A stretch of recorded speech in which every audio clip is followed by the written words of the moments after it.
Mayroon na rin kaming benta. Apat na cup. Yan. Yan po ang ingredients. Tatlong klase ng gulaman, mani, pinipig, saging, sago. Tapos ang flavoring niya ay banana essence at saka melon essence. Tapos may gatas at asukal. Yan po ang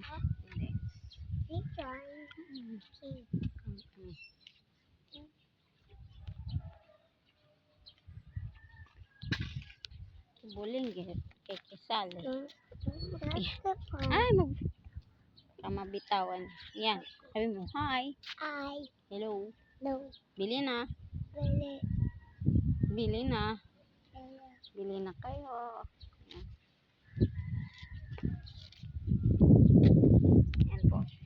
Bago lang kami nagbenta ulit ngayon kasi nung nakaraan